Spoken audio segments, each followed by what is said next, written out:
5절까지입니다. 여호와께서 이와 같이 말씀하시되 너는 유다 왕의 집에 내려가서 거기에서 이 말을 선언하여 이르기를 다윗의 왕위에 앉은 유다 왕이여 너와 내 신하와 이 문들로 들어오는 내 백성은 여호와의 말씀을 들을지니라.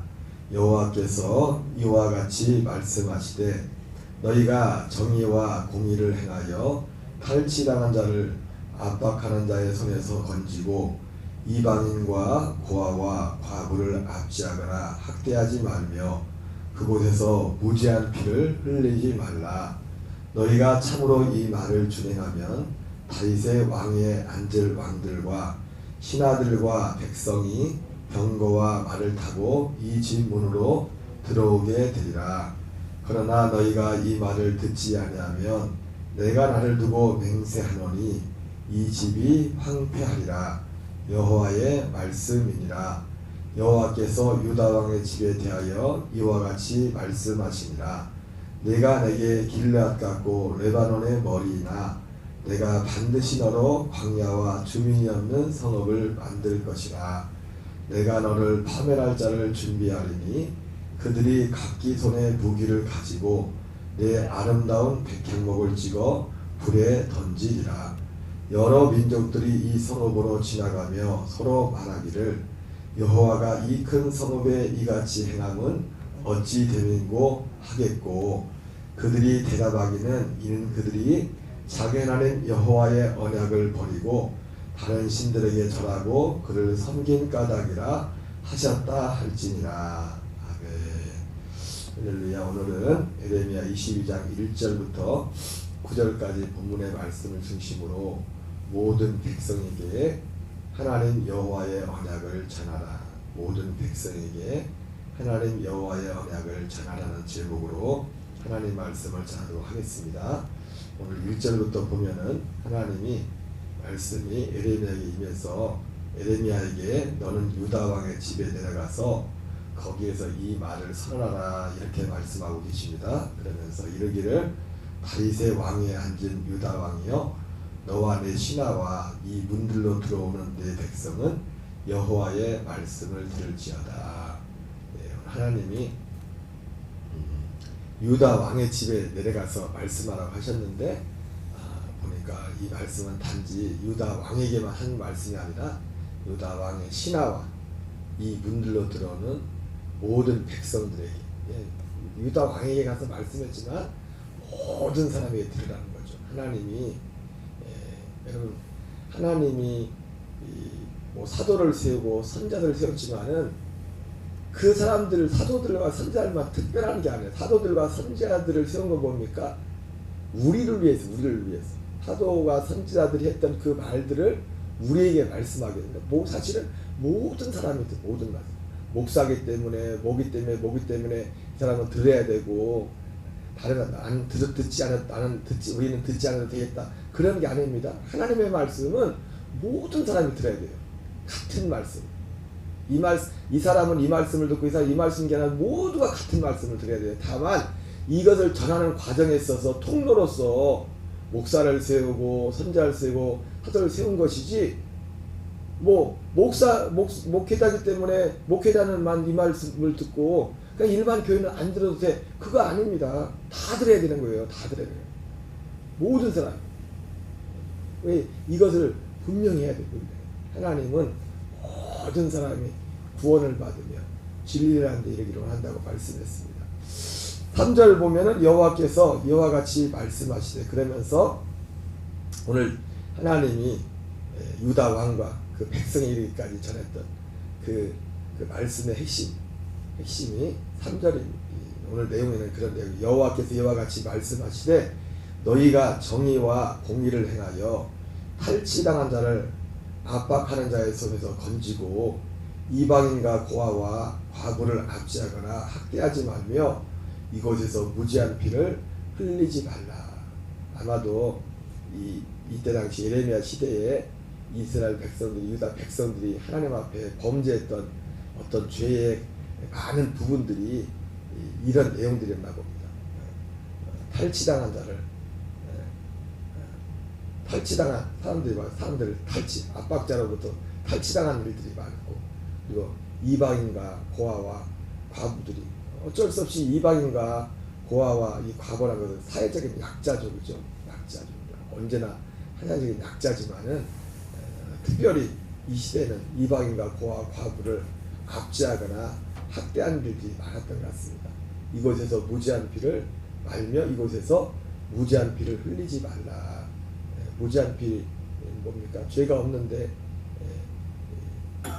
요즘도 뭐 무전유죄라고 우리나라도 세계 어디 가나 그런 것들이 많이 통하지만은 재판을 할 때 죄가 없는데도 돈이 없어서 가난해서 죄가 없는데도 유죄 판결을 받고 그런 일들이 그 시대에도 있었던 것 같습니다. 여러분, 해 아래는요 새 것이 없습니다. 새 것이 해 아래는 새 것이 없고 결국은 예수 그리스도께서 다시 오실 때 이 땅은 다 사라지고 새 하늘과 새 땅이 우리에게 올 것입니다. 그때까지 우리는 이곳에 있는 동안에 하나님이 이끄시는 그 길 안에서 새로운 피조물로 세워질 그 복을 받아야 될 줄 믿습니다. 어쨌든 그러나 오늘 말씀을 보면은 유다 왕들과 유다의 백성들은 이 말씀을 순종하지 않은 것 같습니다. 그래서 4절에 너희가 참으로 이 말을 준행하면 다윗의 왕에 앉을 왕들과 신하들과 백성이 병거와 말을 타고 이 진문으로 들어오게 되리라. 그러나 너희가 이 말을 듣지 아니하면 내가 나를 두고 맹세하노니 이 집이 황폐하리라. 여호와의 말씀이니라. 여러분, 하나님의 말씀은 약속의 말씀은 우리가 연초마다 이제는 말씀도 성구형 시대 말씀 뽑지만 사람들은 약속의 말씀하면은 항상 긍정적인 좋은 말씀만 생각합니다. 좋은 말씀만 막 뽑기로 합니다. 근데 보니까 오늘 말씀에서 뭡니까? 하나님의 약속의 말씀인데 약속의 말씀이 축복에 대한 약속의 말씀만 있는 게 아니에요. 그죠? 이것도 약속이잖아요. 그죠? 우리는 약속의 말씀하면은 축복의 말씀만을 생각을 합니다. 약속의 말씀은 축복의 말씀만 있는 게 아니에요. 특별히 신명기에 보면 축복의 말씀보다 약속의 말씀이 저주의 말씀이 더 많아요. 이 말은 뭐 이게 더 많다 적다 그걸 하려는 게 아니라 하나님의 말씀에는 약속의 말씀에는 복에 가는 것만 있는 게 아니라 심판에 가는 말도 있다는 거예요. 양날의 검과 같아서 이 말씀을 순종하면 이것이 복이 되지만 이 말씀에 불순종하면 이것이 우리에게 화가 된다.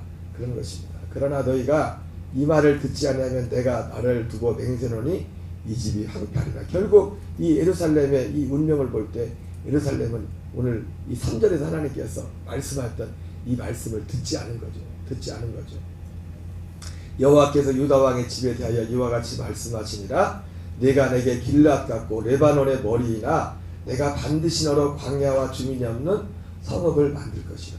그래서 우리도 오늘 이 3절에 나와 있는 것처럼 이방인들과 고아들과 과부들을 돌아보는 그런 마음이 필요한 줄 믿습니다. 기본적으로 우리 예수 믿는 성도들은 물론 뭐 우리도 하루하루 살고 먹고 살기 목사님 힘들어요. 뭐 그걸 뭐 억지로 해가 뭐 우리 힘에 지나도록 하는 건 알지만 우리의 마음이 우리의 주변에 있는 이방인들과 이방이라는 표현이 좀 기분 나쁠지 모르지만 우리 녹동에도 그렇게 지는 이방인들이 많죠. 베트남에서 오신 분들, 필리핀에서 오신 분들, 뭐 요즘은 뭐 각지에서 이 동남아시아뿐만 아니라 뭐 다른 데서도 많이 오시더라고요. 요즘은 그분들 수가 많아졌어요. 잘못하면 그분들 수가 우리 뭐 더 많아질지도 모르겠어. 애들도 그렇고. 7절에 내가 너를 파멸할 자를 준비하리니 그들이 각기 손에 무기를 가지고 네 아름다운 백향목을 찍어 불에 던지리라. 여러 민족들이 이 성읍으로 지나가며 서로 말하기를 여호와가 이 큰 성읍에 이같이 행함은 어찌 되는고 하겠고. 그래서 여러 민족들이 지나가면서 하나님이 결국 이 말씀에 불순종한 유다와 예루살렘을 심판해서 여러 이방 민족들이 지나가면서 서로 물어봅니다. 아니 이 큰 성읍이 이같이 하나님이 이 큰 성읍이 이같이 행함이 어찌 된 거냐 이렇게 물어봤더니 안 믿는 사람들이 더 잘 알아요. 안 믿는 사람들이 그런 걸 있어가지고 9절에 그들이 대답하기는 이는 그들이 자기 하나님 여호와의 언약을 버리고 다른 신들에게 절하고 그를 섬기는 까닭이라. 그 원인이 뭔가 어째서 이 하나님의 백성이 이렇게 됐냐 말했더니 그들이 자기 하나님 여호와의 언약을 버리고 다른 신들에게 절하고 그를 섬긴 까닭이라 이렇게 말씀하고 있습니다. 오늘 제목이 하나님 여호와의 언약을 모든 백성이 하나님 여호와의 언약을 전파해야 된다 이렇게 제목을 정했는데 오늘 이 말씀을 보면서 오늘 이방인들도 이들이 하나님 여호와의 언약을 버리고 다른 신들에게 절하고 그를 섬긴 까닭으로 이런 일을 당했다 이렇게 말씀하고 있는데 제가 오늘 1절부터 9절까지 읽었는데 제가 항상 말씀드리는 거지만 우리는 성경을 기본적으로는 성경에 기록된 이 기본적인 배경을 존중해야 됩니다. 그래서 방금 말씀드렸던 것처럼 이방인과 고아와 과부를 압제하지 말고 무지한 자의 피를 흘리지 말라. 말 그대로 실제로 이 사회적인 어떤 현상 가운데서 실제 일어났던 상황입니다. 그러나 오늘 이 성경의 말씀은 단순히 우리에게 이런 성경을 기록한 것은 단순히 어떤 육신적인 것만으로 기록한 게 아니에요. 여기에는 그 배후에는 결국 또 뭐가 연결됐어요? 여러분 항상 말씀드리지만 이 구약 성경에는 성경에 기록된 기록이기 때문에 10년 200년 되는 것도 한 줄에 기록할 수 있어도 우리가 순간적으로 착시현상이 우리에게 일어날 수 있을지 모르겠지만은 성경엔 하나님의 복과 심판이 금방 나오는 것 같지만은 우리가 이 세상을 세상의 육신의 세상살이 가운데는 그 결과들이 바로바로 나타나지 않지 않습니까? 그것이 사실은 시편 전도서 잠언에 나오는 말씀처럼 사람들이 그것 때문에 악을 행하기에 담대하다고 했잖아요. 우리는 이런 이 예루살렘과 유다의 심판을 보면서 단지 이 역사적인 단지 이 심판이 아니라 그보다 더 큰 심판, 그 배후에 있는 마지막에 하나님 앞에 설 때 그 심판을 염두에 둬요. 그 심판. 하나님은 사실은 이 성경을 통해서 사실 그걸 말하기로 합니다. 언약에 대해서도 여호와의 언약을 버리고 이렇게 말씀하고 있는데 사도 바울도 그 갈라디아에서 보면 그런 말씀하지 않습니까? 우리의 평생에 전해야 될 건 사실 전파해야 될 건 뭐냐면 여기서 말한 하나님 여호와의 언약은 사실 뭐였어요? 실제로 앞에 나오는 3절에 나오는 것처럼 구체적으로 하나님이 언급했던 것은 실제 그 사회적인 상황 가운데서 모세 율법에 의해서 이방인과 과부와 고아들을 압제하지 말고 잘 돌봐라. 무지한 자들의 피를 흘리지 말라. 재판을 굳게 하지 말고 뇌물을 받지 말고 그런 일들을 하라는 거지 않습니까? 그게 하나님의 어떤 여호와의 언약이잖아요. 언약. 사도 바울이 갈라디아에 전하면서 사실은 이런 것들은 사실 우리가 굳이 말하지 않아도 이거는 정말 예수님을 믿는다고 한다면 이건 그냥 기본적인 거예요. 기본적인 거. 사도 바울이 그래서 갈라디아 1장에서 뭐라 합니까? 내가 이런 거는 원래도 행하는 거다. 그 원래 행했던 것이 사도 바울이 뭐냐면 가난한 자들을 돌아본 것은 원래 행하는 거다. 가난한 자들 근데 중요한 게 뭐냐면 육신적으로 가난한 자들을 돌아보고 약자들을 돌아보는 건 중요한 거지만 하나님께서 볼 때 그보다 더 중요한 게 있다. 그게 중요하지 않은 게 아니라 그것보다 사실은 이건 못하더라도 더 중요한 게 있다. 제가 가끔 말씀드리지만은 예수님 믿으면 사람들이 실수하는 게 있는 뭐냐면 예수님은 가난한 자들을 위해서 왔대. 아니에요. 예수님은 죄인들을 위해서 왔어요. 죄인들을 위해서. 가난한 자들을 위해 오신 게 아니에요. 죄인들을 위해서 오셨다고요. 가난한 자들을 돌보지 말라는 게 아니에요. 예수님은 죄인들을 위해서 오셨다고요. 사도 바울이 갈라디아 1장에서도 사람들이 오해가 생기지 않도록 내가 가난한 자들을 돌보고서 원래부터 한 거다. 근데 그보다 더 중요한 게 있어. 더 중요한 게 진짜 언약. 오늘 말씀에서 가난한 자들, 고아들, 과부들, 압자 이게 이것도 하나님 여호와의 언약이죠, 그렇죠? 사실은 오늘 이 말씀을 보면 이스라엘, 예루살렘과 유대가 이 말씀 언약을 어겨가지고 하나님이 지금 이렇게 만들었다고 이방인들이 갈 때 말하기를 이방인들 보니까 그들이 대답하기 있는 그들이 자기 하나님 여호와의 언약을 버리고 다른 신에게 절하고 그를 섬긴 까닭이라. 그 모세의 율법을 어긴 거잖아요, 그죠? 모세의 율법. 그런데 더 중요한 언약, 더 중요한 언약, 더 중요한. 시편 4편 2절 4절에 보니까요, 인생들아 어느 때까지 나의 영광을 바꾸어 욕되게 하며 헛된 일을 좋아하고 거짓을 구하려 하는가. 여러분, 여호와의 언약이 있어야 됩니다.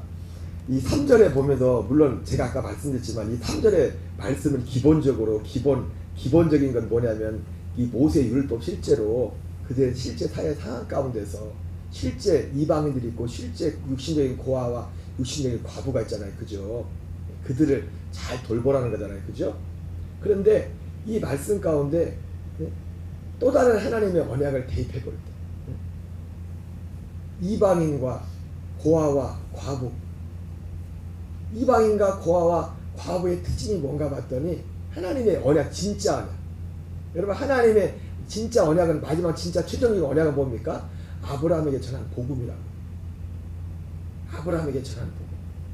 하나님 보실 때, 이건 육신적으로 이방인이고 육신적으로 고아고 육신적으로 과부지만은 영적으로 볼 때, 신앙적으로 볼 때 이 땅에 얼마나 많은 사람들이 고아와 같이, 과부와 같이, 이방인과 같이 교회를 심지어 다니면서도 이방인처럼, 교회를 심지어 다니면서도 과부처럼, 교회를 심지어 다니면서도 고아와 같이. 예수님이 그래서 요한복음에서 이제는 승천하기 전에 십자가 지시던 제자들한테 그러잖아요. 내가 너희를 고아와 같이 버려두지 않겠다.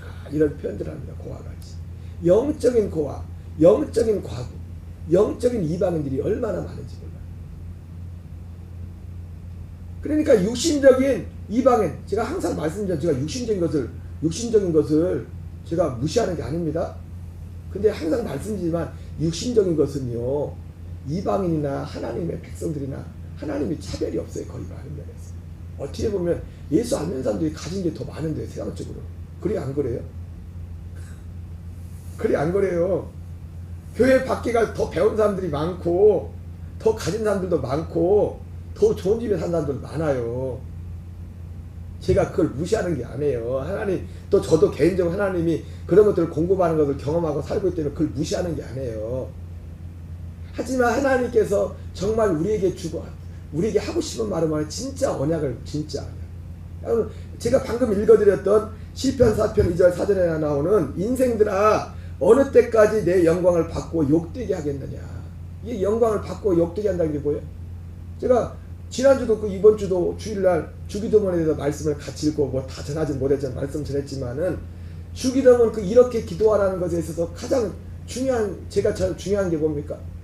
사람들이 그 주기도문조차도 그 주기도문 가운데 진짜 하나님의 영광이 감춰져 있거든요. 그 영광이 뭡니까? 거듭나서 그리스도의 생명으로 사는 거예요. 하나님의 아들로 살아가는 거. 근데 그걸 다 뭐로 바꿨어요? 우리가 로마서 8장, 그러면서 로마서 8장 하나님의 뜻을 얘기하면서 제가 지난주에 그 말씀을 드렸지만은, 하늘에 이루어진 하나님의 뜻이 뭐예요? 로마서 8장 18절에 나오는 그 뜻이에요. 그 뜻이란 말이에요. 그 뜻. 그래서 하나님을 정말 사랑하는 자는 그 뜻을 사랑한다. 그 뜻을. 그 뜻이 로마서 8장 29절 30절에 나오잖아요. 그 뜻, 하나님의 뜻. 하나님이 미리 정하신 그 뜻. 많은 사람들은 쉽게 말하면 갈라디아 2장 10절로 사는 거예요. 하나님의 뜻은 우리 한 사람 한 사람이. 근데 그것을 로마서 8장 28절을 우리는 뭐로 만들었어요? 하나님 사랑하는 자, 세상 인생 예수 안 믿는 사람들도 말하는 세옹지마. 세옹지마라는 말 들어봤죠? 어느 집에서 말을 사왔는데 말이 어느 날 가출해버렸어. 가출해버려가지고 마음이 막 속상했는데, 가출했던 말이 들어왔는데 말을 한 마리 더 끌고 들어왔어. 좋다 그랬는데 그 아들이 그 말을 타다가 신나게 타다가 떨어져서 다리가 부러졌어. 낙심했어. 그런데 전쟁이 났는데 그 마을에 있는 남자들은 다 끌려가는데 그 아들은 다리가 부러져가지고 전쟁 안 나가 살았어. 그래가지고 결과적으로 뭐 좋게 됐다. 그러니까 우리가 생각하는 로마서 8장 28절에 사람들이 예수 믿으면서 그런 식으로 그런 의미로 해석을 많이 해요. 합력하여 선을 이룬다. 인생을 살아가면서 인생이 참 힘들고 어려운데 어쨌든 하나님, 여러분 우리가 가끔 뭐 인간극장이나 일반 TV에 보도 그런 스토리 많이 나오잖아요. 막 힘들고 어렵게 막 살았는데, 제가 아는 최근에 알게 되었던 분도 보니까 전세도 진짜 말로만 듣던 전세 사기를 맞아가지고 다 털털 털렸는데 그걸 막 딛고 일어나가지고, 그리고 나중에 그 전세 사기도 재판해가지고 또 어떻게 찾았더라고요. 거기다 더 버텨가지고. 그래서 사업을 해가지고 뭐 아주 큰 사업은 아니지만 사업을 일으킨 뭐 그런 스토리가 있더라고요. 마치 로마서 8장 28절을 그 세웅지마처럼 그렇게 해석한다. 그런 면이 있어요. 저 그거 무시하지 않습니다. 그래서 그러나 거기에 나와 있는 로마서 8장 28절의 의미는 그게 아니에요. 그걸 얘기하려는 게 아니에요. 뒤에 나와 있는 29절 30절 그 하나님의 그 뜻을 이루는 거라고요. 그래서 합력하여 선을 이룬다는 것은 하나님이 어떻게 해서라도 그를 살아간다는 그 자리로 이끌어 준다는 거예요. 그 자리로 거듭나서 그로 살게 하는, 거기를 이끌어 주겠다는. 여러분 영적으로 오늘 실제로 육신적인 이방인, 육신적인 과부, 육신적인 고아를 하나님께서 지목하고 있지만은 육신적인 고아, 육신적인 이방인, 육신적인 과부도 문제지만 더 심각한 문제는 뭐예요? 영적인 이방인, 영적인 과부, 영적인 고아. 이들의 특징이 뭐예요? 하나님 때문에 이들의 특징이 하나님의 약속이 없어요. 여러분 하나님의 약속이 이방인들은 원래 약속이 없잖아요. 그러니까 몇 번 말씀드렸잖아요. 하나님의 약속과 무관한 자였다고 사도 바울이 에베소서 말하잖아요. 근데 그리스도의 피로서 이방인과 유대인들이 다 이 약속 앞에 같이 서게 됐다고. 하나님의 진짜 약속, 그 약속은 뭡니까? 로마서 8장 29절 3 약속은 하나밖에 없어요. 복도 하나밖에 없어요. 진짜 복은 이 복 하나면 충분해요. 이 복 하나를 알면 나머지는 하나님이 그 복에 맞게 살 수 주시고, 그리고 때로는 그게 없어도 괜찮아요. 어떤 때는 바울이 그렇게 살았잖아요. 그 복 하나 때문에. 이 복 하나 있으면, 이 복을 알면, 이 복 하나에 살면 사도 요한이 말하잖아요. 네 혼이 잘된 같이 범사가 잘되고 강건할 거다. 그렇다고 뭐 떼부자가 되고 막 그런다는 게 아니에요. 우리가 떼부자가 되면 뭐 하겠습니까? 엊그제 본 기사 보니까 누구야? SK 그 전 사모님이셨던 분이 뭐 이 재난불화를 이렇게 해가지고 뭐 그 받은 게 1조 얼마예요. 그거를 다 기부를 약속했대. 내가 뭐 인생 돈 다 쓰고 갈 것도 아니면서 1조 받았는 그 돈을 힘들게 재판해가지고 이겼는데 그 돈을 다 크리스찬인지는 잘 모르겠지만은 모든 걸 다 되게 더해준다는 게 뭐 우리가 떼부자 되면 더 문제라니까요. 없던 거 생겨버리면 엉뚱한 생각하고.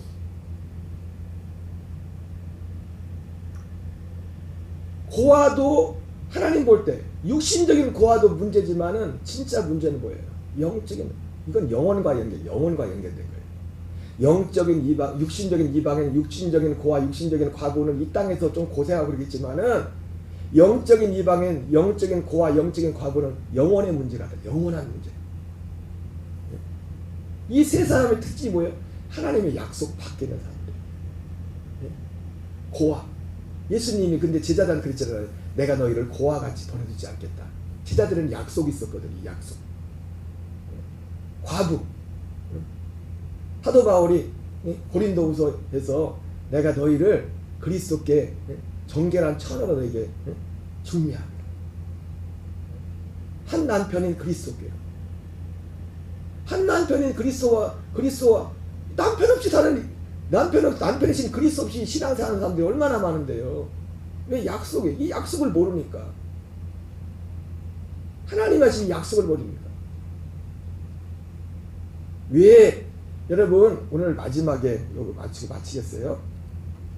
8절 9절에 여러 민족들이 이 성읍으로 지나가며 서로 말하기를 여호와가 이 큰 성읍에 이같이 행함은 어찌 되는고 하겠는고.